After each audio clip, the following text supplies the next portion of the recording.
Good morning. I am Krista Weens. I am the Prevention Education Coordinator at Central Valley Justice Coalition. I'm also a member of North Fresno Church here in Fresno, which is part of the USMB churches. I am a student at Fresno Pacific University. And so for all of those different reasons, I am really glad to have you here today. I am grateful that you have carved out some space to be here. I'm especially grateful to our co-sponsors, co-hosts of this event today. Don Morris is here representing USMB churches. We have Lynn Jost from the Center for Anabaptist Studies. I believe Andrew File is popping on from Every Neighborhood Partnership. And then we have ESA Love Inc. So all of this to say that we have had lots of help putting this together. And I am excited about that because that means that lots of people recognize the importance of this issue and are willing to join and be a part of creating change. So thank you. If you were with us last week, then you already know that we spent some time with Scott McKnight and Laura Barringer discussing their book, A Church Called Tove, and what it looks like to create goodness cultures. If you were not able to be with us, I will put that link in the chat and you are welcome to check out that webinar. And then today we are joined by Pete Singer from Grace and by Stephanie Crable from Into Account. And we'll get to hear from both of them later today. And I just want to start by saying today is the middle of October, which is Domestic Violence Awareness Month. And it feels like a good reminder for us that 1 in 3 women and 1 in 4 men will experience some level of domestic violence in their lives. So this issue matters, what we're talking about today, because it really does impact so many of the people in our communities and in our churches. I have been honored to be a member of the staff of Central Valley Justice Coalition for approximately 7 years.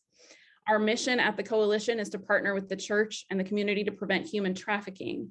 And a couple of years ago, a survivor of human trafficking reached out to me for some help and some advice.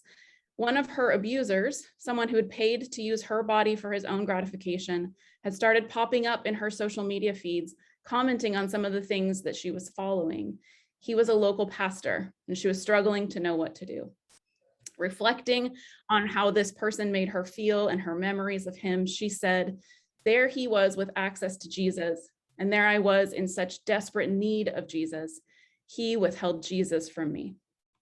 And that quote has stuck with me ever since speaking with her and has made me and our organization recognize that we cannot equip the church to battle human trafficking if we can't also equip it to handle abuse in all of its different forms and to respond effectively in ways that keep people from continuing to be hurt, injured, abused within our own circles.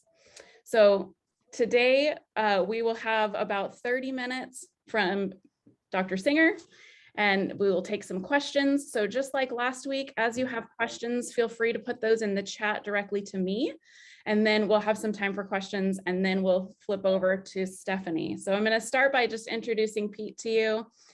Pete Singer has 30 years experience with trauma, abuse, and mental health in a variety of settings. He's worked extensively with families, teens, and children who have experienced trauma, including maltreatment, medical trauma, assault, violent loss, and captivity. His work is focused on helping children recover, facilitating parent growth and learning, and community engagement to end child maltreatment. He started a nonprofit in 2005 to equip the faith community to better recognize, prevent, and respond to child maltreatment. This work served to introduce him to Grace, where he became the director in January of this year. Pete, we are honored to have you here today. Thank you for joining us. Well, thank you very much for having me. I'm really excited to be here and for the chance to talk with people who are passionate about this, who are passionate about protecting kids, passionate about protecting those who might be vulnerable.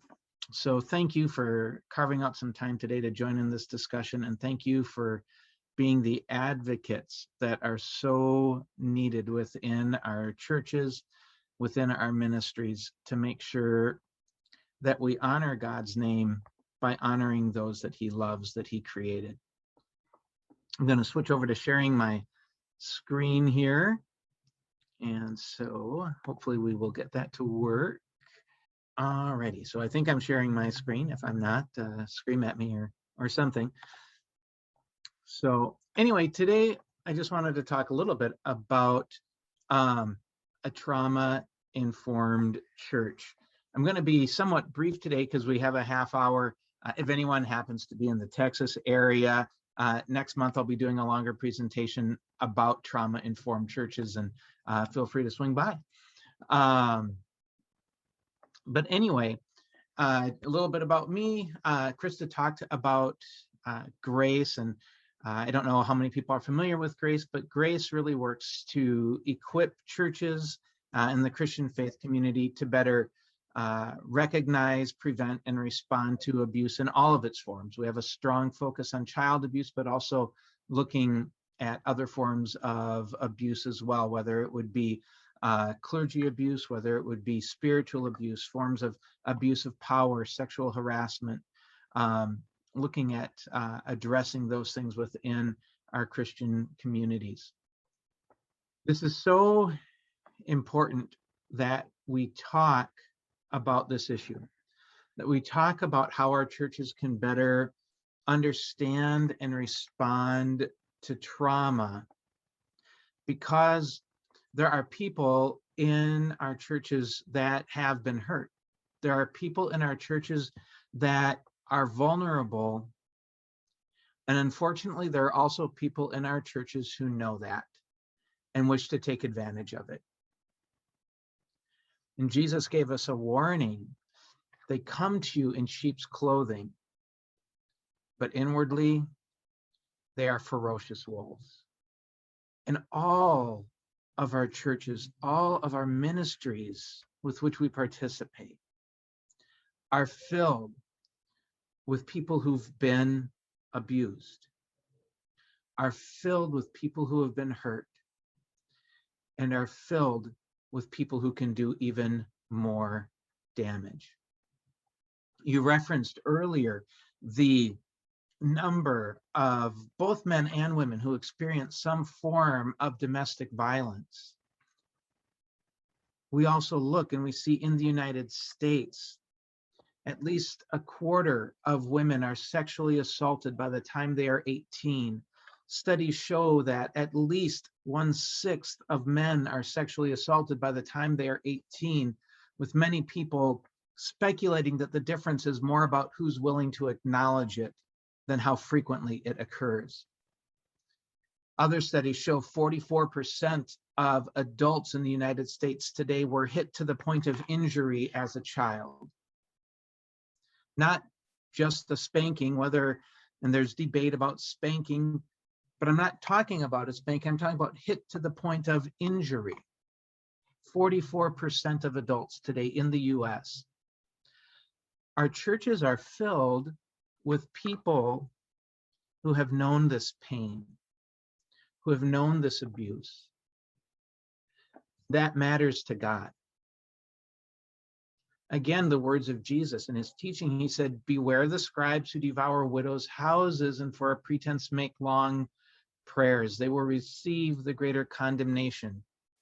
Jesus focuses on protecting the vulnerable. Jesus focuses on protecting those who have been taken advantage of. And if this is a focus of our God, it must be a focus for us as well. He goes on and he specifically highlights kids.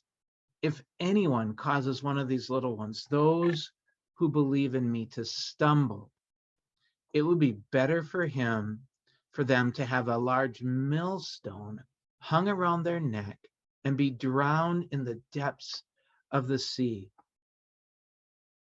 This isn't just a comment of be nice to kids. This shows the incredible priority and the gravity with which God views this issue.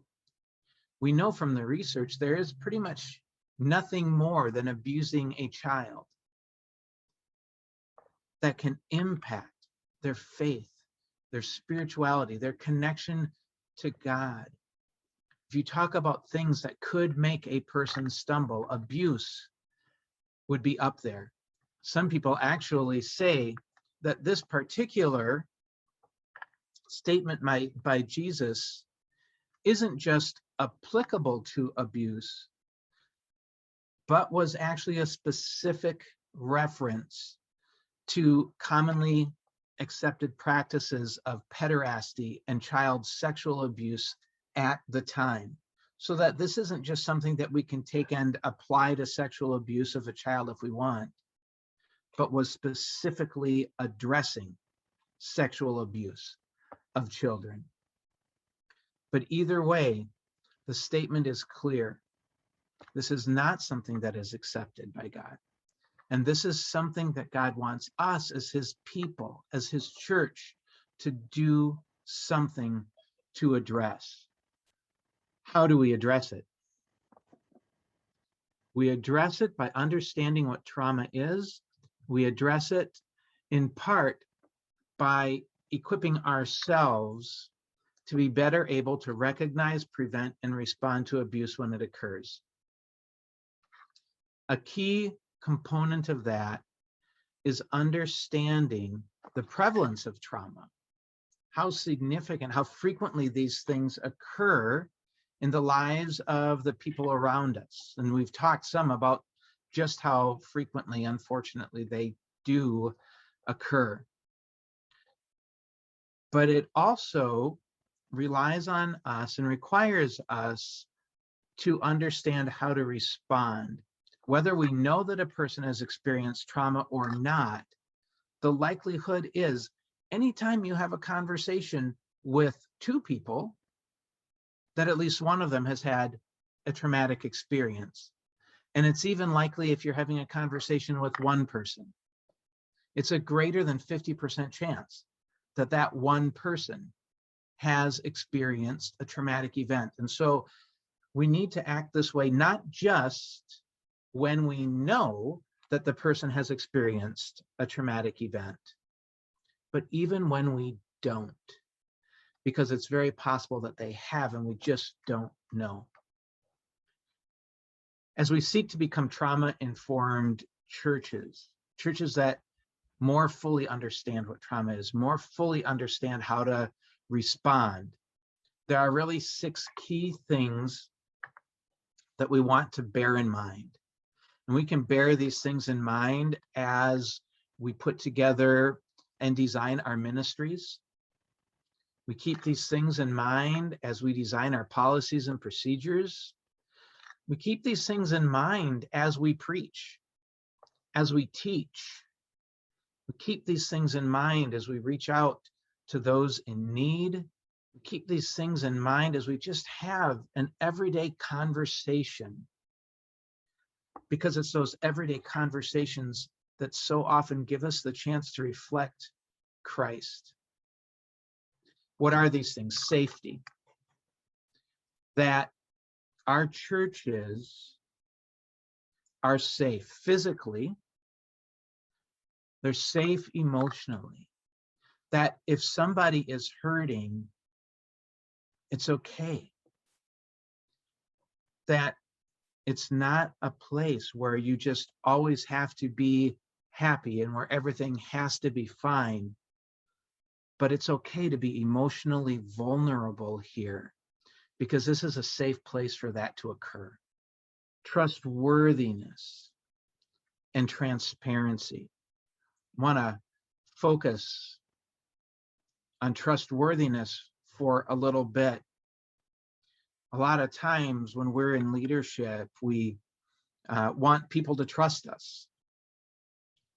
Sometimes we feel like we've put in, I've got over 30 years working with people who've experienced trauma, working with faith communities. People should trust me by now, right?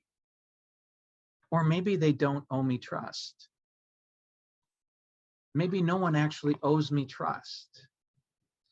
And maybe that person doesn't know my 30 years. They just know that the last therapist they spoke to caused them harm. and now I'm another therapist. They just know that the last Sunday school teacher that had connection with their kid abused their kid. And now you are the next Sunday school teacher. And so our focus isn't, you need to trust me. The focus is, I need to act in a way that is worthy of that trust if you would ever choose to give it to me. Trust, worthiness, and transparency. That we don't hide problems, abuse that has occurred within our church. We don't hide it because we need accountability. We don't hide it because we need to protect others. And sometimes there are those situations where a wolf has come in sheep's clothing, and transparency is required so that they are no longer allowed to wear sheep's clothing. Peer support. We equip people to rely on each other. We don't foster an environment where just one central leader or one central core group of leaders are the only way that you can get the support that you need. But we equip people within our congregations, within our ministries, to rely on each other, to be as iron sharpening iron, to uphold each other, to spur each other on to love and good works. We equip them for peer support. That means that we help people connect with each other, and that means that we prepare people to be support. That we teach people within our churches and ministries how to help each other. That we equip them to be the support that another person might need. Collaboration and mutuality. We work together. This comes on multiple levels. We work together with a person who may have been hurt. We're not doing to them. We're not doing for them. We are doing with them. That they get a say, that we don't just assume that we know what you need, so we'll provide you with what you need because we know what's best for you. We work with that person to together figure out, how do we take this step forward, and know that I'm here to work with you, not to control you, not to be the one who decides what happens to you, but to work with you. But collaboration goes beyond that, because you are not going to be able to meet all the needs of the people in your circle. It's just not possible. I don't know if you're aware of this, but over half of the people who currently see a therapist, before talking to a therapist, talk to a faith leader. That's a lot of people with some very intense needs that might be coming to you. And that is simply more than you can handle alone. And so we collaborate, we work together. You work together with other people at your church, within your ministry, you work together with other people at your denomination, and you even go outside of that. You work together with other people across broader Christianity. You work together with therapists. You work together with social workers and people who are in human services. You work together with schools and educators, because you are collaborating with those who also have direct contact with that person, but even more broadly, so that we make sure that together we can help that person access what they need. The fifth principle is empowerment, voice, and choice. Trauma, by its very nature, strips power away from a person. typically you're not the one who chose to be abused. It just isn't how it works. Power has been stripped away from you. Your voice has been stripped away. Your choice has been stripped away.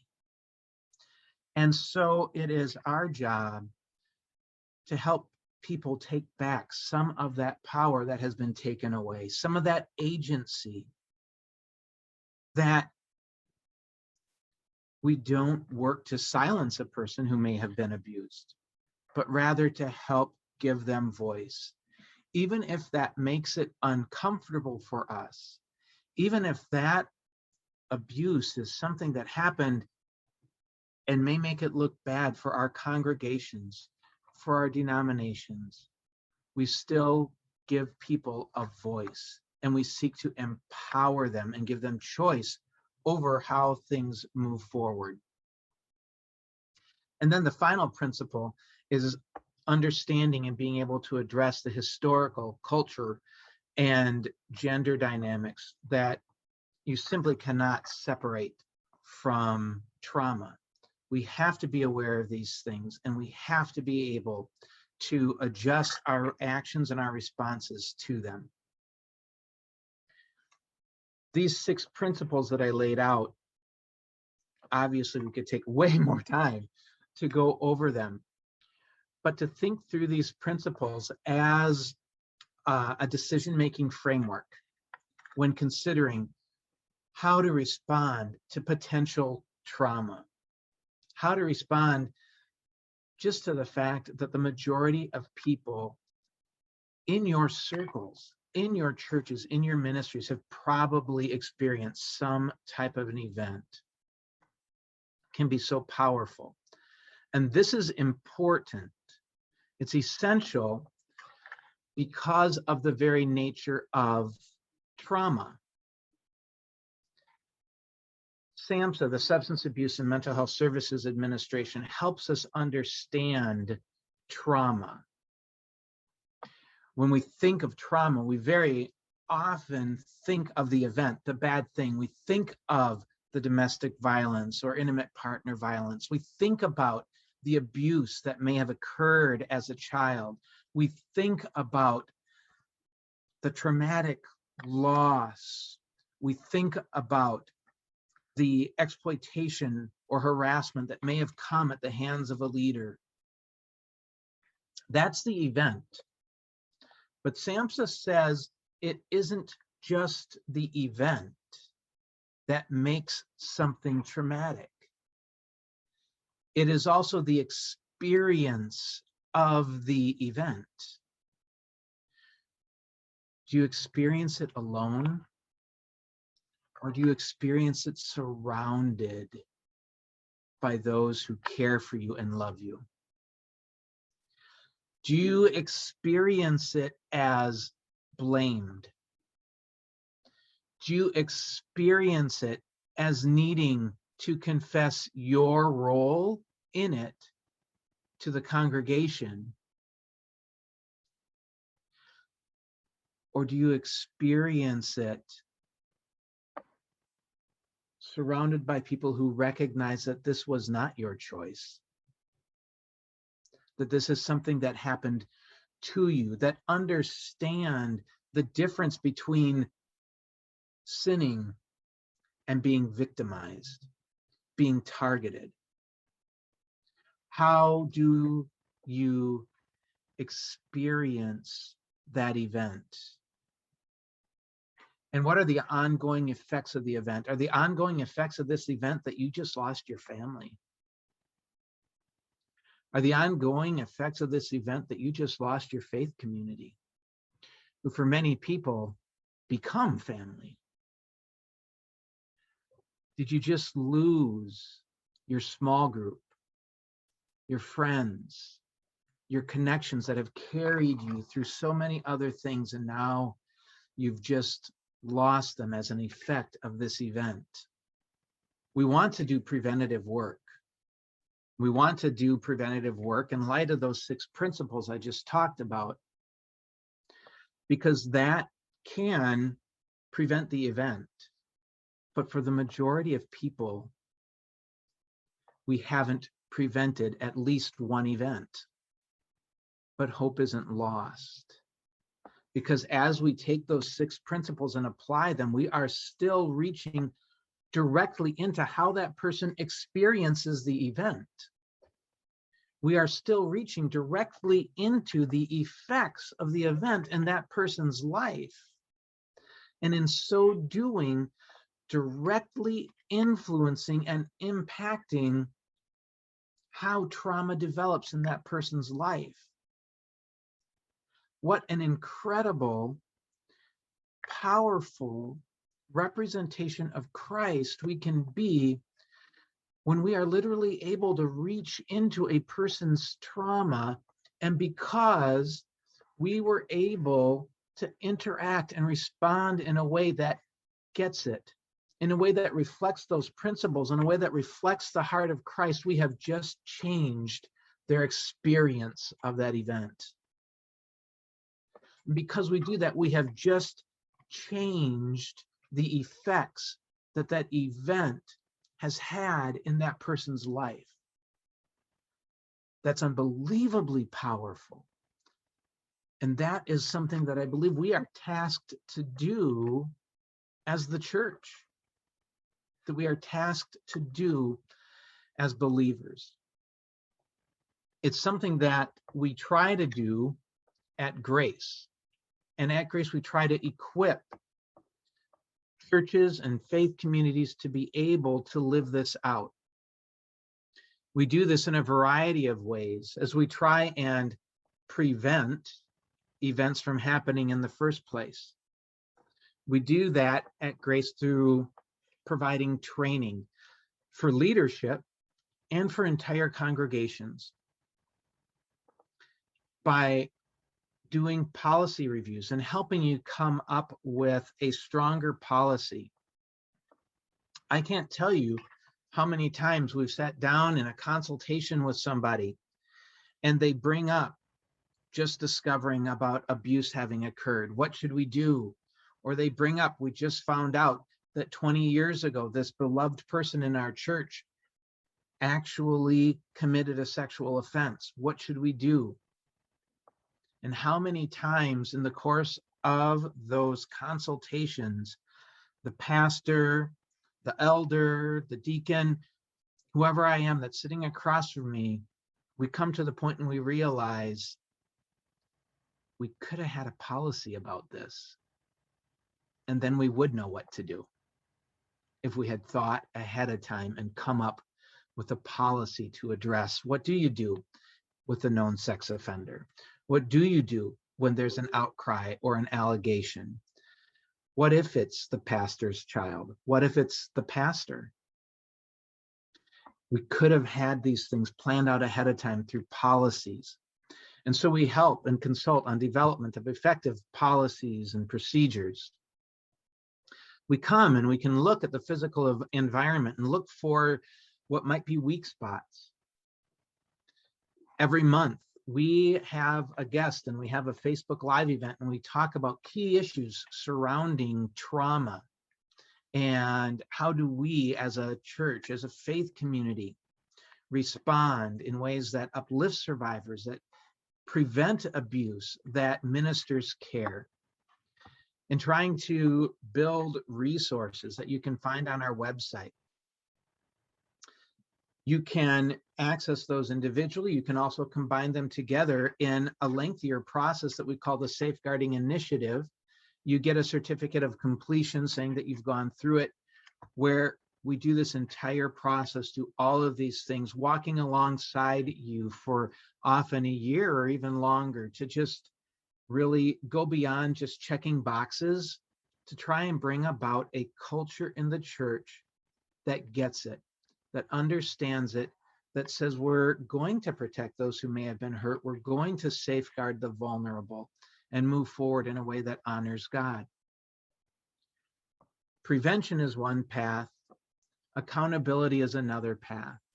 And accountability, again, now reaches directly into how that person might experience the event and the ongoing effects of the event in that person's life.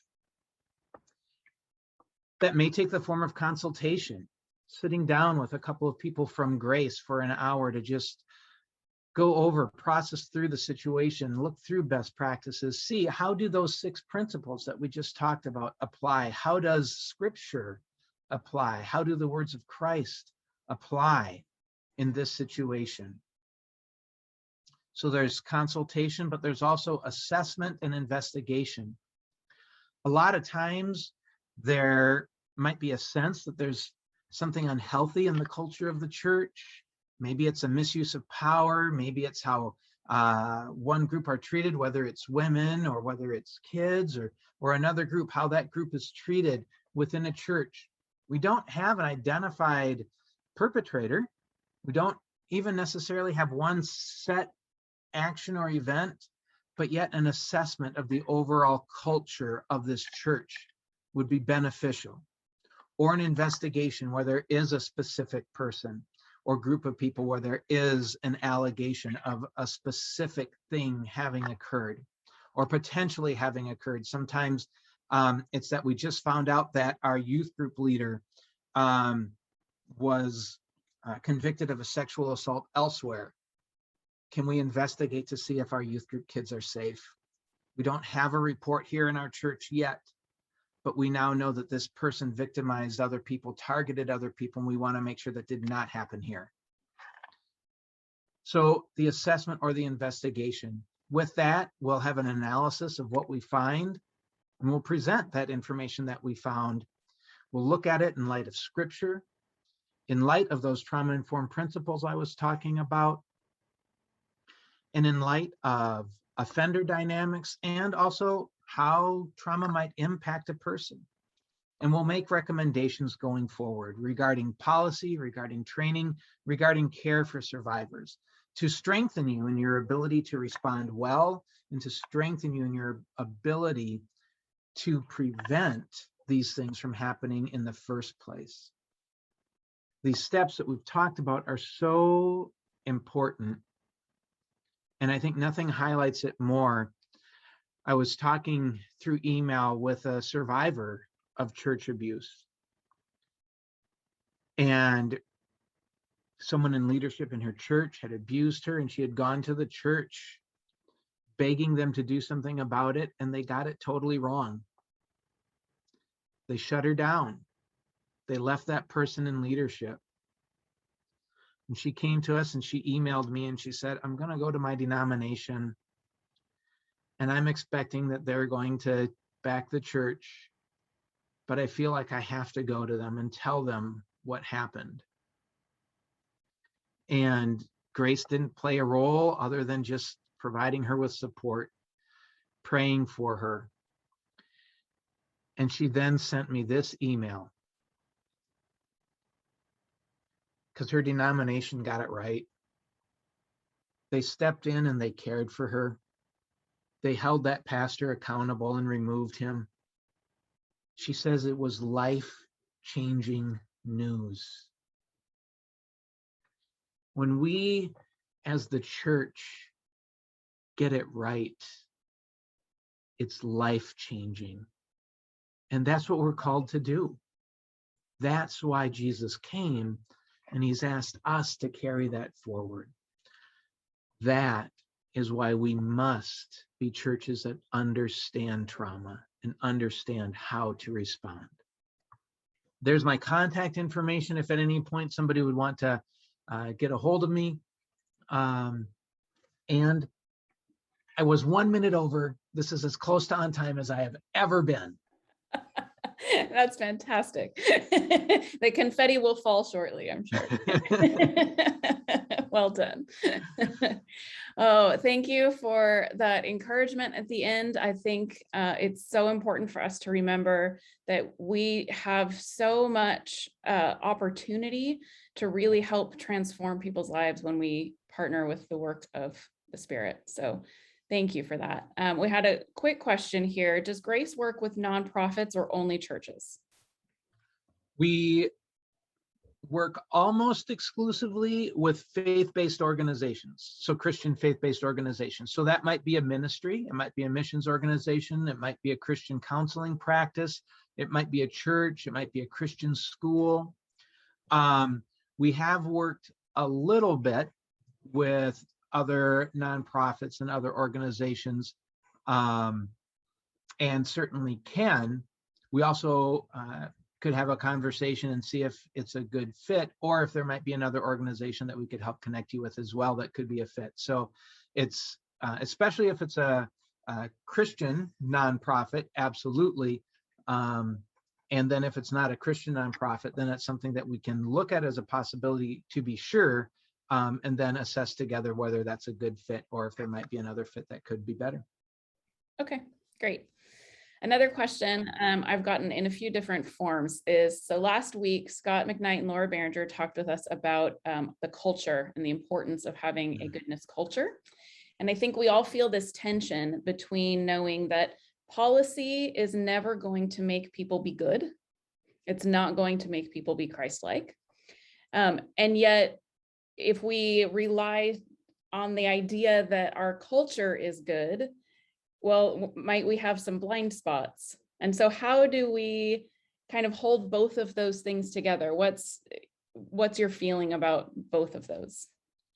It is so important to have them both. Thank you for that question, because otherwise we end up, on the policy side, we end up just checking boxes. And if all you're doing is checking boxes, it's not about the heart. On the flip side, if we're just trusting our culture to be good, we're going to get people that slip through the cracks, that do come in as wolves in sheep's clothing. There was a study that was done on convicted, incarcerated sex offenders, and they were really direct in saying, we really like targeting churches.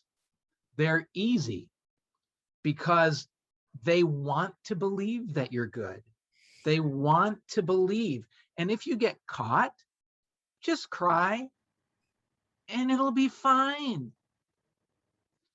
So this is that tension. We need to have the culture and we need to have the policies and procedures. We need to have them both. And that takes a concerted effort. That means we're going to preach about it from the pulpit. That means when we talk about David and Bathsheba, we acknowledge the fact that this was a sexual assault, that if she had said no, she'd have been killed. That means that we look for how we talk in Sunday school, how we talk in sermons. That means that we consider what resources we make available if we know things about authors or if we know things about composers. That means that we make these things not something we have to do, but they are communicated as something that we want to do because this is who we are. It has to be intentional, and it can't be conveyed as something that we have to do. Although it can be conveyed as something we have to do. Yeah, that's a distinct difference, isn't it? Yeah. Yes, I am here because I feel we have to do this. Yeah, right. So another thought here. I know for some in this group, we're just beginning to take a hard look at this issue of abuse, and it can feel overwhelming. And especially when you're already a pastor who has, survived a pandemic and is trying to hold your church together and put together sermons, and now trying to wrap my mind around this enormous issue. And you just scared me because you told me about the ex-cons who are targeting my church, right? All of this in my mind at one time. And so even thinking about those 6 principles of trauma-informed practice, that's a big step for some churches and organizations to start to embrace all 6 of those. Where do we begin? What do you think would be the best first step for us? If you're going to find one that you focus on safety. Safety is where it has to start. It has to be safe for someone to tell me that they've been hurt, whether that hurt has come here or elsewhere. And if people don't feel safe approaching me, I need to be fully 100% okay with having other people identified that they can go to. That everyone knows you can come to me. You don't have to come to me. There are other people you can go to here. That safety is conveyed.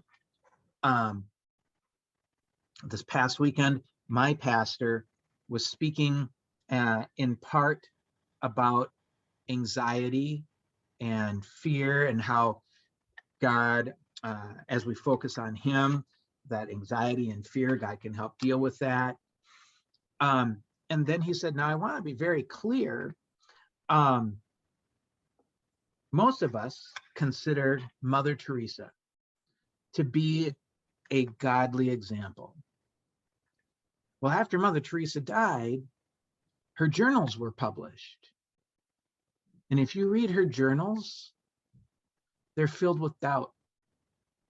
They're filled with questioning. And you don't have to go to Mother Teresa. You can look at the Psalms.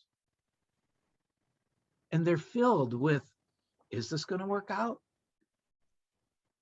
And so as we talk about this, please know that I'm not saying you can't ever question, you can't ever worry. That's not what this passage in Scripture is about.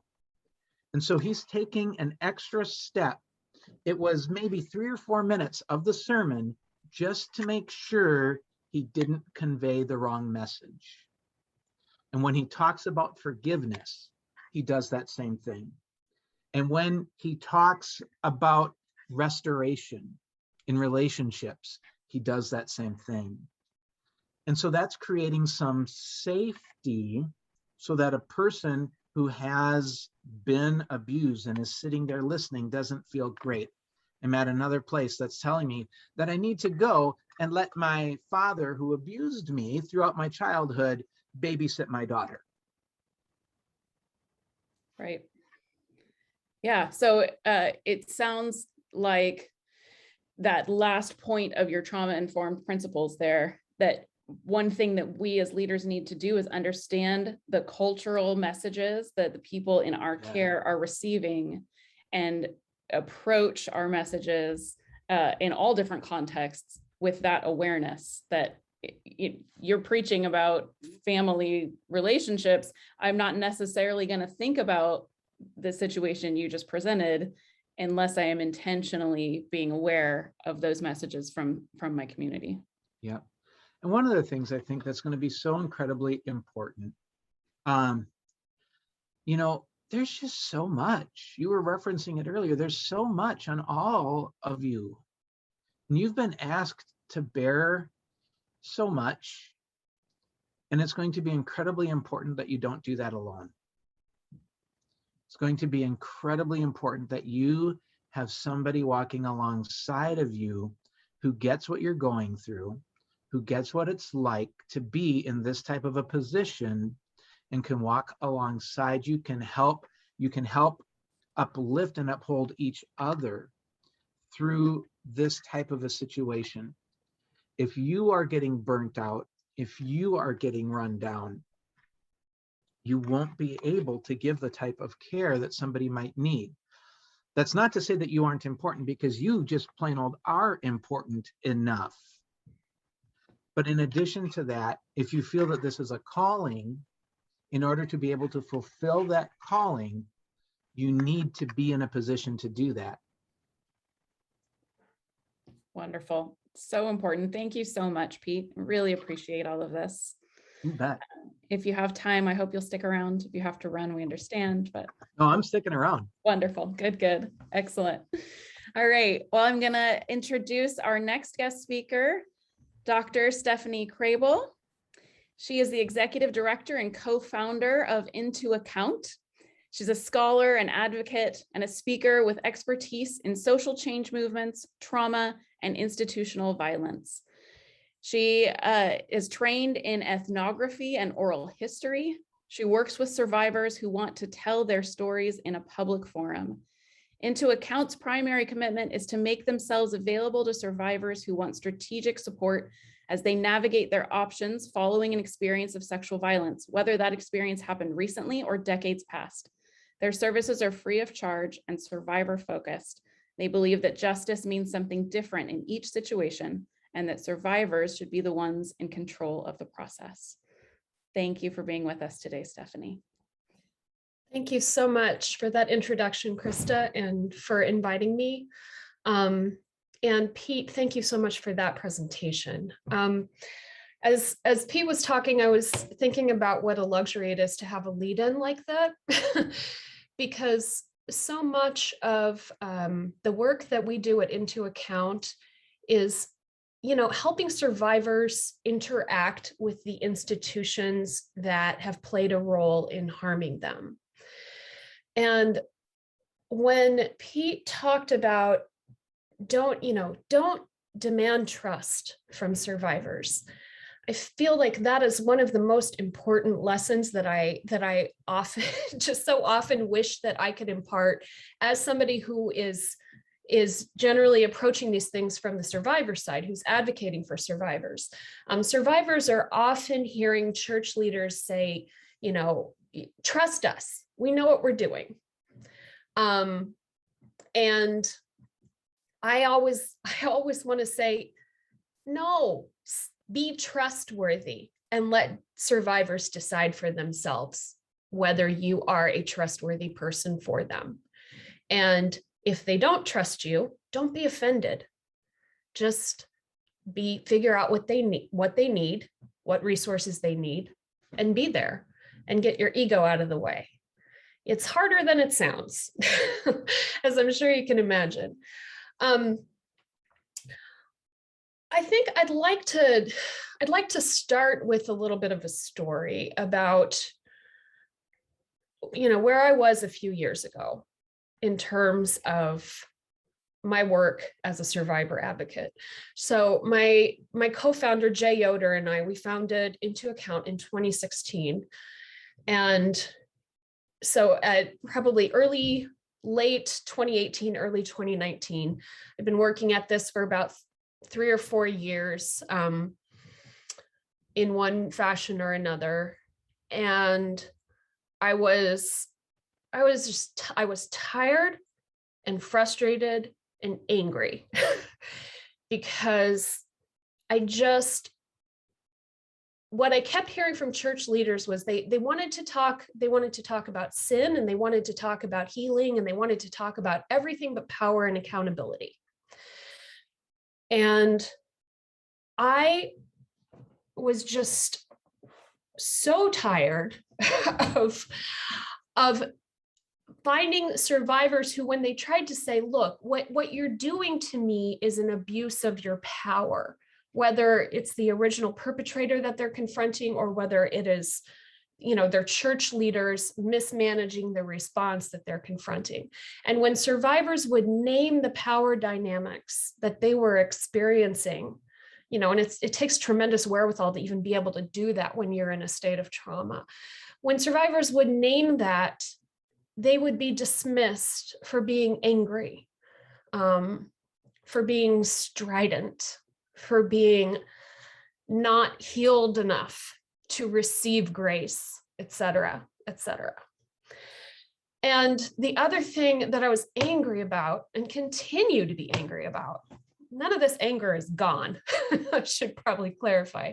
One of the things that I continued to be angry about was the lack of humility that I saw particularly in really charismatic male evangelical leaders.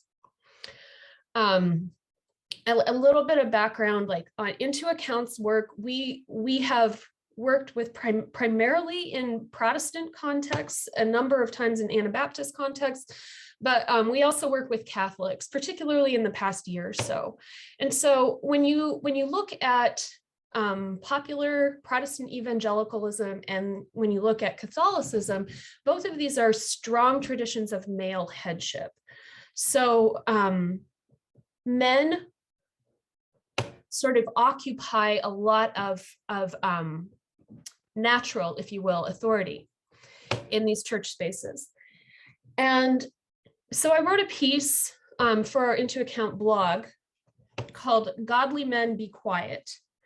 And I'm going to read a little bit of it for you. I gave Krista the link to the whole thing so you can look at the whole thing at some point if you want. And I'll just read about 2 paragraphs here. Patriarchal Christian masculinity is a powerful drug. It makes many church men believe that the world desperately needs their perspective on everything. It makes their followers believe that asking such men to step aside from leadership is somehow tantamount to cruelty. God is always calling these men to lead someone or something, even when what they know about that thing may be approximately 2 cents less than nothing. Particularly in the evangelical world, the spiritual quality that seems to most define men like this is their ability to imagine that they hear God in the voice of their own ambition. When it comes to confronting sexual abuse, powerful church men have a pattern, and the pattern transcends denominations.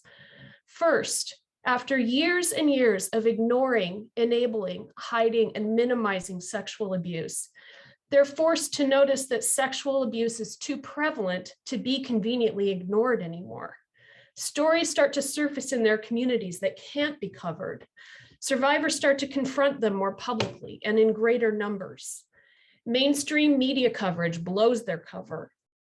So they act, and immediately they try to lead. They organize symposiums and summits on sexual abuse. They speak with sober authority when the media calls. They assemble study groups and task forces, and they handpick people who will submit to their leadership and tell them what they want to hear. These men expound on the necessity of listening to survivors, but they can't seem to conceive of a world in which people aren't listening to them. So yeah, I was pretty angry and still am. So when I wrote that, I had a lot of survivors I had worked with in my head, sort of guiding me through, what I was trying to articulate. And one of those dynamics was, I think churches, it's much easier to get behind survivors and to support survivors when those survivors are the right kind of survivors. When they are people who could be characterized as godly women, when they are people who are white, people who are straight presenting, people who have attributes that allow them to fit in well with their communities. Now, I'm not saying that survivors who fall into those categories have it easy by any means. They don't. And every survivor will become a bad survivor at some point. There are really no ideal survivors when the pedal hits the metal. But what is really apparent to me is that some survivors are much more likely to be listened to than others. And one of the most insidious things that church leaders can do is sort of force survivors to compete with each other to see who is the most worthy victim.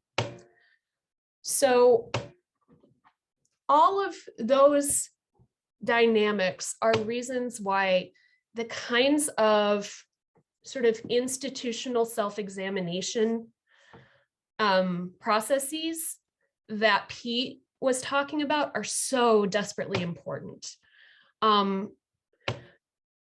I just to give you another window into what it's like to work with survivors, I often encounter survivors at the point that the church has really messed up, for them already, or the church run institution that they've gone to has really messed up. Maybe they have blamed the survivor, maybe they have bungled the investigation, maybe they've minimized the abuse, something bad has happened. So when people come into account, at some point, they've already had some sort of institutional experience that has not been good. If it's a church or a church-related organization, one of the first things we try to figure out is, can we recommend an investigation to them? And one of the second things we try to figure out is, what are the chances that we could get Grace to do this? And the reason for that is that Grace, the organization that Pete is the executive director of, will tell organizations the truth. And will tell organizations the hard truths.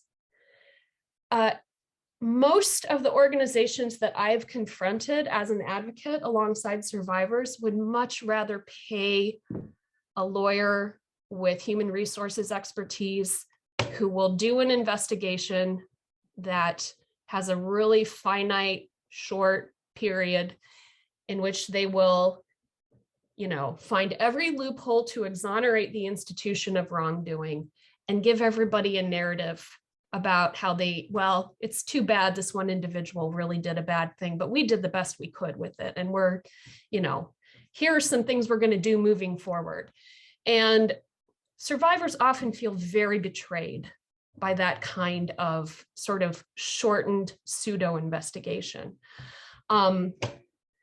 Grace is what people hire when they're ready to show the ugly side of their institution. And that can be a tough sell. So I've often been in the position of working with survivors who are like, could you please hire Grace? And it doesn't happen. Anyway, so that's a brief little plug for Grace, for sure. The other thing that I want to talk about in terms of what survivors repeatedly tell me about, what they're experiencing in their communities. On the one hand, I'm talking about very specifically in that piece that I just read to you from, about men specifically who take leadership roles in the fight against sexual abuse for which they are unqualified. And they do it for different reasons than ensuring the safety of their congregations. They do it in order to get control of the narrative, the public narrative about their church. They do it to get control away from survivors. So, I'm talking about dealing with that kind of leadership, which is a spiritually, I would argue, a spiritually very cowardly form of leadership. The brave form of leadership is, okay, let's honestly look at who we are as a community. So on the one hand, you've got a lot of noise. You've got a lot of people trying to narrate their way out of public embarrassment, trying to talk over survivors. But the other dynamic that survivors encounter that is re-traumatizing and soul-crushing is silence. And that's a thing to remember, that quiet and silence are not the same thing. Quiet is the thing you do when you're listening.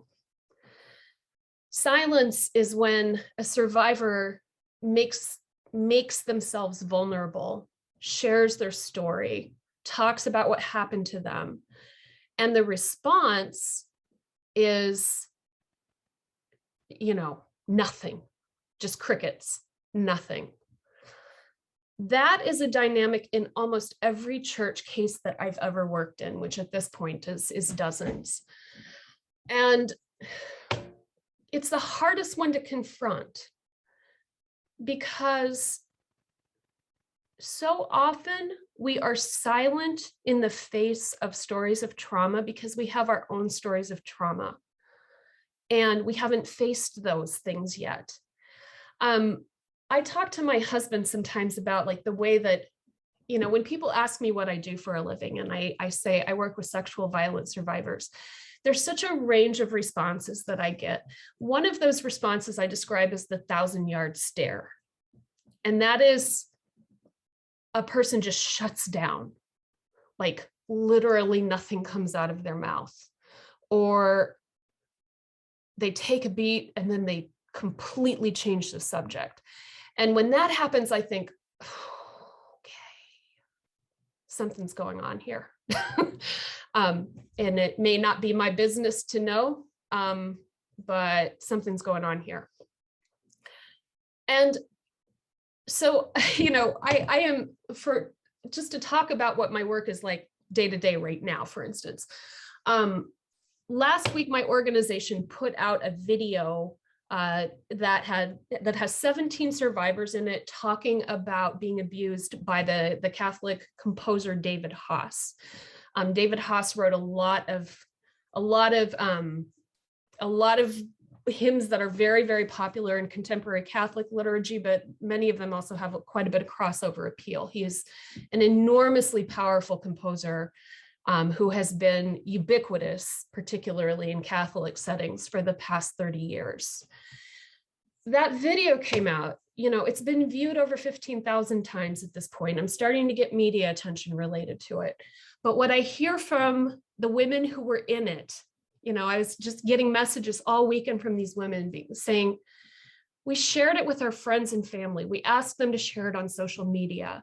We asked them, you know, to share it in their parishes. We have heard nothing. Why? You know, and it's so hard for me to know how to respond, because I know I watched them film, so I know how vulnerable they made themselves.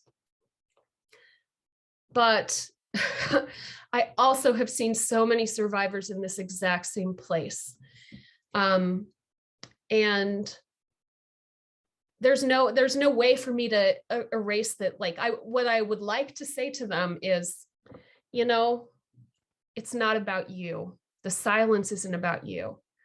But the fact is that when you've made yourself vulnerable in that way and people you love are just kind of pretending it didn't happen, it's re-traumatizing. That in and of itself is one of those, you know, one of those additional events after the event, you know, after the event itself, that creates a secondary layer of trauma, that silence, that we don't even know what to do with what you've done. And so when that is the response from a congregation to a survivor, or when that's the response from family members to a survivor, what that communicates, especially in a really shame-based culture, which I would argue US Christianity very much is you made a fool of yourself. You know, you exposed too much, you named too much, you made yourself too vulnerable, and we are so embarrassed for you that we're going to pretend you didn't do it. And for a lot of survivors, that's their worst fear. So with all that said, you know, I think I've talked a fair bit in a short amount of time about a lot of the things that you can do wrong in a congregation. I want to get a little bit more concrete about the do's and don'ts. And I shared a document with Krista that you can all look at. It's in the chat if you want to scroll back. In the chat, yeah. If you don't want to look at it right now and you'd rather stay plugged in, it's okay. I'm going to read it out loud. But these are just some basic do's and don'ts for interacting with survivors. Whether you are a leader or just the first person a survivor confides in, I think they have some utility. And I'm sharing them not because I want you to think of them as, you know, these are so sacrosanct that if I mess them up, like you will mess them up. Okay, I promise you. If you go into the arena and take seriously the charge of being present with sexual violence survivors, you will mess up. I still mess up, and not everybody has the same needs. So I offer those caveats beforehand. And yes, somebody just said it's also about admitting when you do. Yes. The most important thing is see yourself as somebody who is willing to grow. Don't let perfection become your enemy. Just get in there, get in the arena and stay in the arena. That's my metaphor. Sorry, I've got a lot of sun in my face here. All right, so I'm going to read these do's out loud and read the don'ts out loud, and then I'll go back and review some of them. So do take all complaints of harm seriously, even when you don't want to believe them. Listen to see if or how you can help. Center the survivor. Give yourself space to react and process outside of the conversation. That is so important. Give options and resources. Hopefully you'll leave this conversation with more of those. Ensure their safety. This is particularly important if you are someone who has some power to ensure their safety, particularly if it's a child. And then finally, know your limits. Also really important. All right, and then some don'ts. Don't get defensive. Don't minimize their experience. Don't rush to punish the offender. That's a surprisingly common way to mess up. Don't offer to mediate between the survivor and the offender. Don't put your feelings on the survivor, so don't project onto them. Don't tell them what to do. And also don't agree to keep threats of self-harm or further violence a secret. That's a big one because, you may be the first person they've told, and that's a huge honor. And, you're almost immediately, like, depending on the situation, you might almost immediately be faced with a conundrum about, like, well, can I tell somebody else? Who can a survivor might not want you to tell anybody else. And that's where you really want to have a good policy in place that you've created with an organization like Grace that can help you navigate the difficulties of, what happens when a survivor reports somebody who might be an active threat, but they don't want you to tell anybody. Policy will help you navigate that. These basic do's and don'ts, part of why we have them and distribute them are because when somebody reports to us, we often just go into a panic mode. And when we don't have a plan in place, our own baggage will be leading the way. And we all have our own baggage about sexual violence and sexual harm because we live in a sexually violent society. So,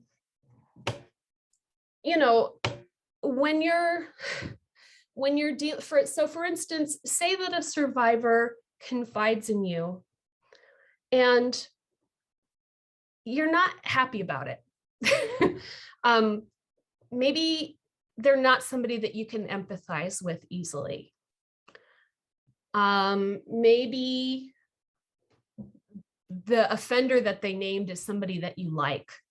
That is, if you're in the same community, that's not unlikely to happen. If the offender is somebody that you like, then you want to make sure that you're not the only person that they're confiding in. If you're struggling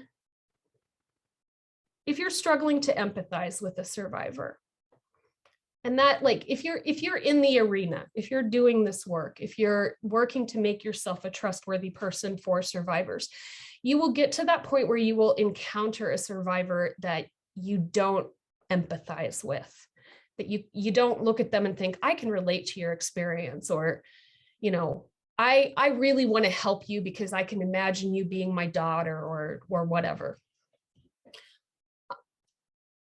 I want to remind everybody that you have access to compassion that isn't based in empathy. Empathy is, can I see myself in this person's place? One of the places where I see, just to return to this practice of sort of deciding some survivors are more worthy of attention than others. One of the places where I see churches really messing up is that they, when a survivor is somebody who really fits in well with the community, they're easier to take seriously than when they're an outsider, when they're perceived as demanding, when they're perceived as difficult, when they're perceived as not sexually virtuous. You can think about, I want to do one more story here to wrap up on that theme. You can think about, like, what did Jesus, was he always about empathy? I'm not sure that he was. And I was talking one time to a deacon in a church that had decided to vote out a survivor. And it was clear when I was talking to this guy that he just, he had done this thing where he had participated in voting her out because everybody agreed that she was just too difficult. They just wanted to revoke her membership because she was too difficult. She was too demanding. And it was and continues to be really ugly. And I couldn't believe that they were behaving this way. And he participated in proposing to vote her out of the congregation, but then he approached her and said, well, if you do this and this and this, I might be willing to go to the deacons and propose that we let you back in. And so I went with her to meet with him as her advocate. And I was so frustrated. I said to him, let me get this right. You actually did vote her out of the church, like you voted yes on the proposal to throw her out of the church, right? And he said, well, yeah, I did. And I just looked at him and I said, do you think Jesus would have done that? And he said, no, probably not. And I wish I could say that when I said, do you think Jesus would have done that? He would have turned around and said, you know what? You're right. We have been terrible to her. There's nothing Christ-like about the way that we're treating her. I'm sorry. Let's go back to the drawing board. But instead, he left that conversation, sent both of us bullying emails, and then dug right in and participated in throwing her out. And it left me, I mean, I think I'm finishing with that story because I just want people to be aware that when you do this work, it will get really messy and you'll deal with people you don't like. You just will. And, sometimes the measure of a community is, are you able to be kind to people regardless of how much you like them? Are you able to prioritize their safety and the integrity of their humanity, even when you don't feel like, you want to be in the same room with them? Like, if you work in sexual violence prevention, if you take it seriously, like, those are the things that you're going to come up against. Like, you're going to come up against, because trauma is messy. You're going to come up against people who drive you up the wall because they don't know what to do. They need help. So I encourage you to commit to the hard work. Commit to the hard work of being present with survivors, even when you're not sure how, even when they don't trust you,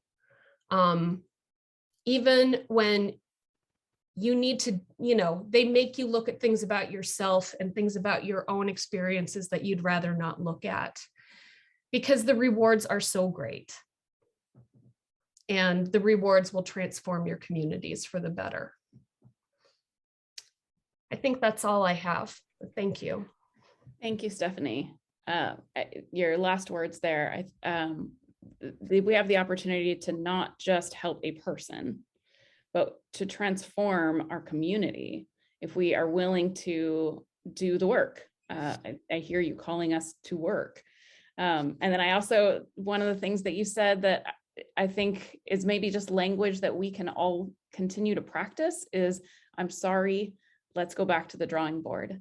And I can say from my experience with survivors in many settings, they understand that people mess up and are remarkably forgiving oftentimes because they care about the community.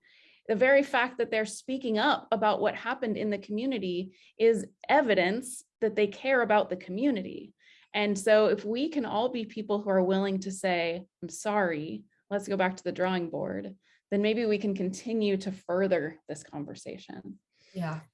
I wonder if you could talk a little bit, quick question first, and then I'll ask you a bigger one. Is there ever a time where it's appropriate for someone to be the only person that a survivor is confiding in? Not for any long-term length of time, I don't think. I mean, I don't ever want people to think, okay, well, I have to go out and tell somebody immediately, and I can't take the time that I need to figure out who the wisest person is to tell. What I will tell you as an advocate is I don't work on cases in which I don't have at least one colleague that I can talk to, because somebody needs to be holding me accountable. I see a lot of well-intended church people specifically who get into the sort of lone wolf advocacy mode where they think, okay, I'm the one who knows how this needs to happen, and I'm gonna save this situation. And so they get into, I talk about trauma reenactment a lot, and going into every situation looking for the victim and the villain and the hero. A lot of people I think in part because the savior model is so powerful in Christianity for obvious reasons. A lot of people are like, I will be the savior. I will go to, and then they end up not knowing their limits. They end up not staying in their lane professionally, and it creates a problem. So the short answer to your question is no, not for any sustainable length of time.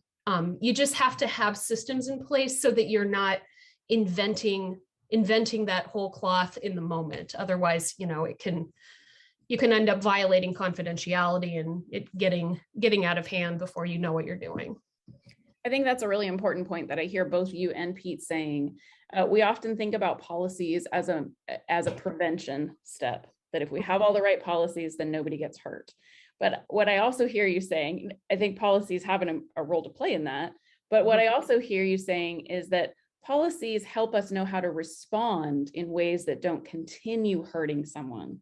Yes. Is that a fair, for both of you, a fair summary? Absolutely. Okay. I wonder if you could speak about false accusations. I know statistically they're rare, but they're not zero. Yeah. And I know that that's a fear for a lot of people in leadership, is how do I take a survivor seriously, listen, and not run the risk of completely defaming and ousting someone who ends up to be innocent? Right. Yeah. I mean, what I encounter in churches is that the fear of false accusations is so high in comparison with the threat. It's just, I think some of it comes from really powerful historical misogyny, which tells people that women are unreliable narrators of their own experience, and that women are by nature liars. So, I want people to be really aware that the cultural cultural messaging for not believing women in particular who report these things is really powerful. And that we often have expectations about how trauma should present itself that get in the way of accurately assessing the information that an accuser is giving us. We think, and you can look at any number of stories of survivors reporting to law enforcement just to get a sense of how prevalent this actually is. People who are experiencing trauma don't follow an expected societal script. And so the first thing I would say in terms of that fear of false accusations is look at why you don't believe them. But the second one is, okay, what are you being asked to do in response? Because the answer could be any number of things.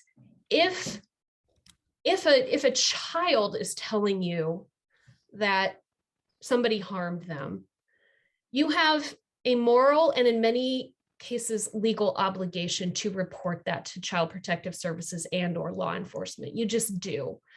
So that's one thing. But when you're working with adult survivors, I think you can start by asking yourself, okay, how about if I assume that this person is telling the truth and see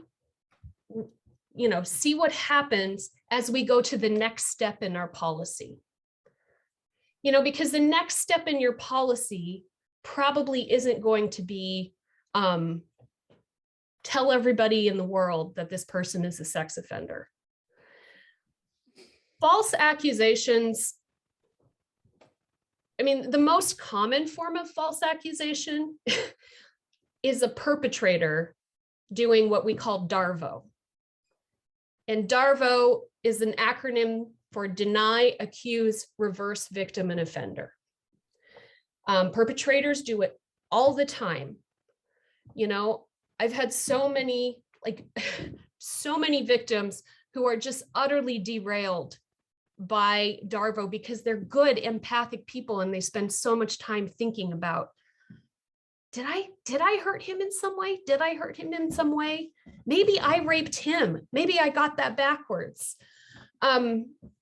So before I can really address the really small possibility of an actual false accusation and the cultural context in which that can happen, you just have to be really clear that the majority of things that I would label as false accusations are perpetrators trying to gaslight their own victims.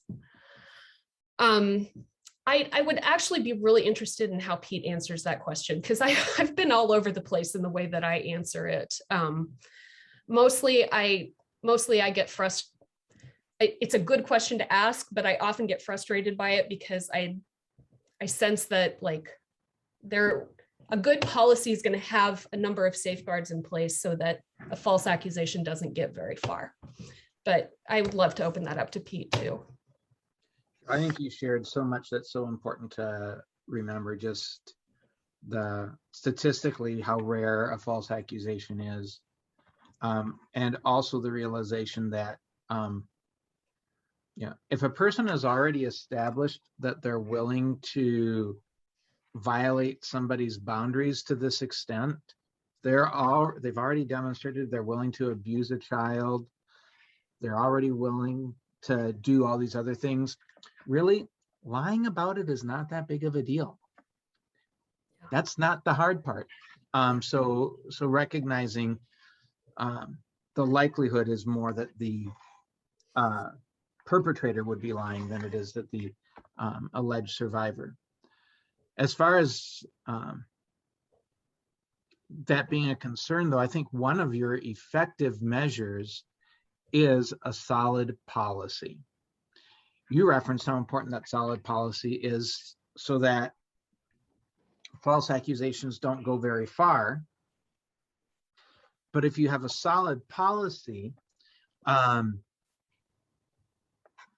give you an example. There was, within the last year, there was a police-involved shooting not too far away. The police went on administrative leave. Well, that's just because police always go on administrative leave. They're going on administrative leave doesn't mean that the police department is saying they did it. It's just that's the policy, so they're following the policy. So if you don't want it to be conveyed that you might be believing someone in a false accusation, have your policy be treat every accusation as if it's real.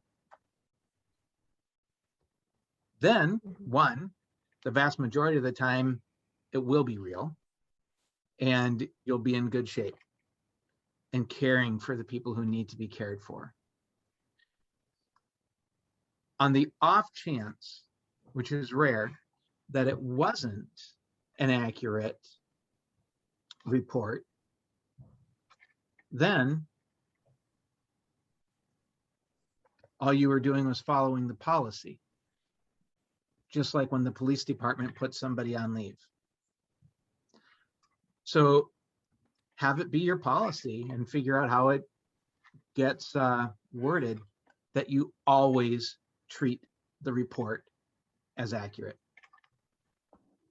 Good, thank you. One last question for you both, and then Andrew is going to close in prayer for us today.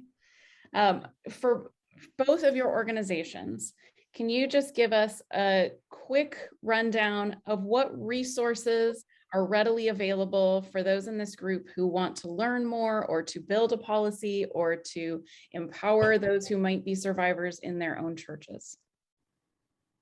Pete, maybe if you want to go first. Sure. So on our website and on our Facebook page and on our YouTube channel, I mentioned the Facebook Live events. Those are all accessible through those. And so there's getting to be a pretty decent library. We've been doing those almost for a year now. So there are quite a few Facebook Live events, which would be anywhere from a half hour to an hour, talking about how do we design an effective policy, talking about how do we handle a desire, how do we handle reconciliation, how do we address forgiveness, how do we address emotional needs, spiritual needs, physical needs related to abuse. So with just some incredible experts in their field. So that would be one. A number of articles that are published as well.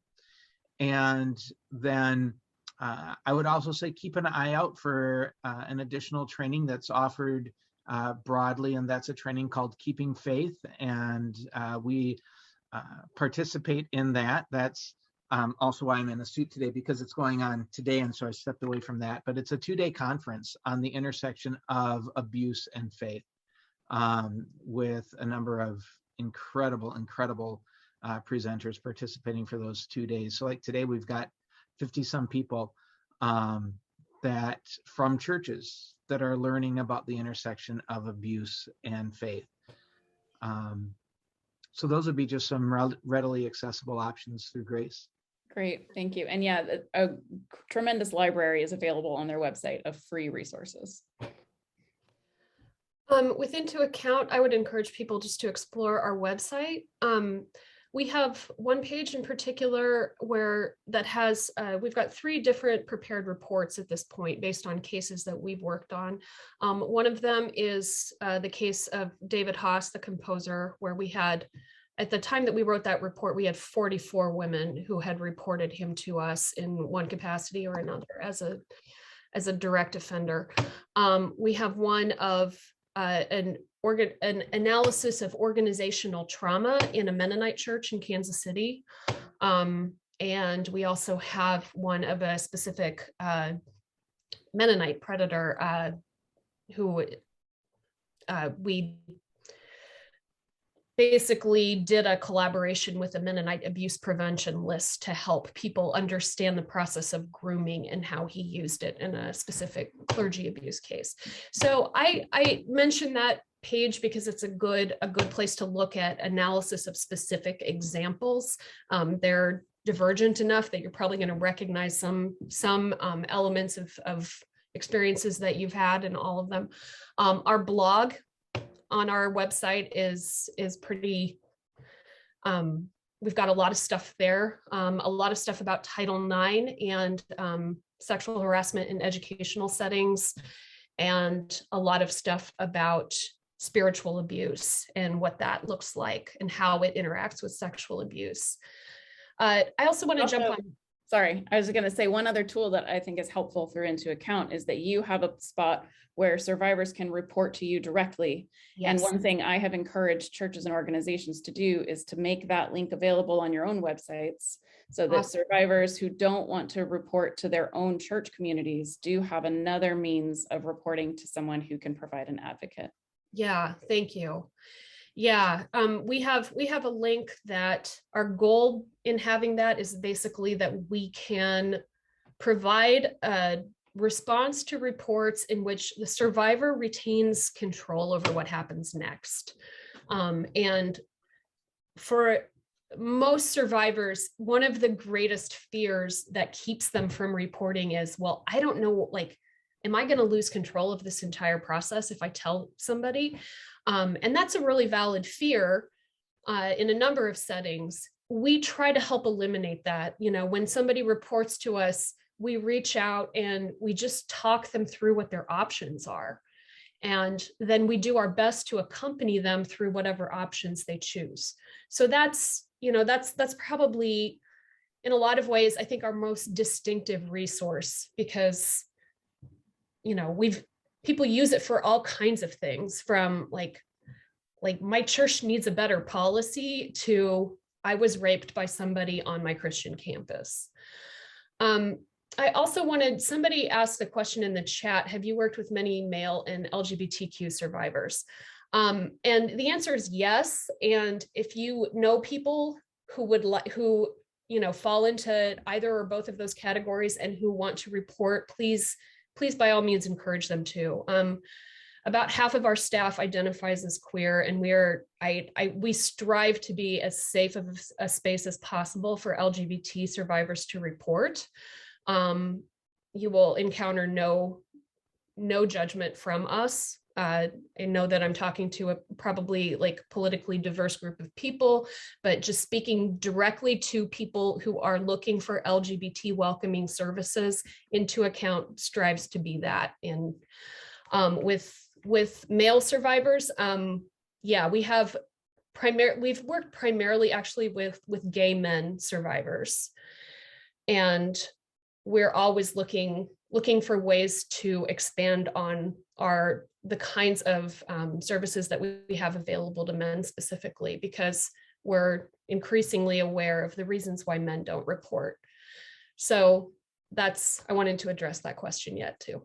Thanks, Stephanie. And I know Grace has resources specifically addressing men as victims and survivors as well. So please do learn more about that, and let's not get stuck in our ideas of how we think abuse looks.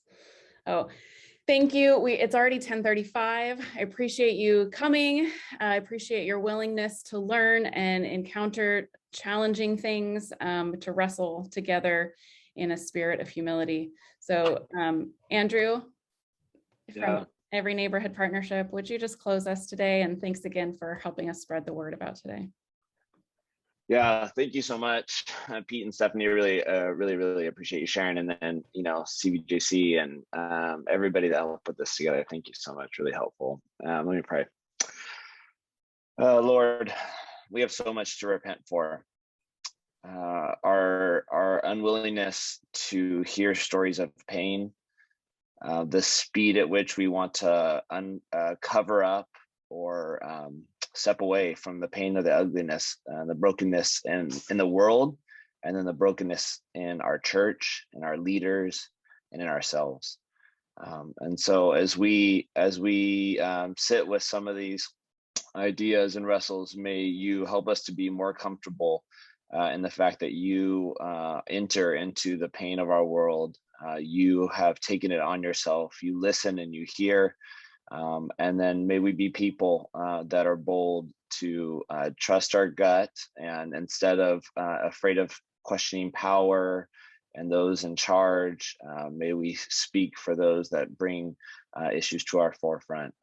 May we, put in systems and policies, and also may you give us boldness in acting to support folks that are being abused in and around us. And so we pray for a better day for the church. We pray for a better day for our institutions, our congregations, our organizations that can model places of healing and support. We use this time and know you will. Amen. Amen. Thank you, Andrew. Thank you, Pete. Thank you, Stephanie. Thank you all for being here. You are the proof that the Church of Christ is at work, and that we continue to be a transformational movement in the world. So thank you.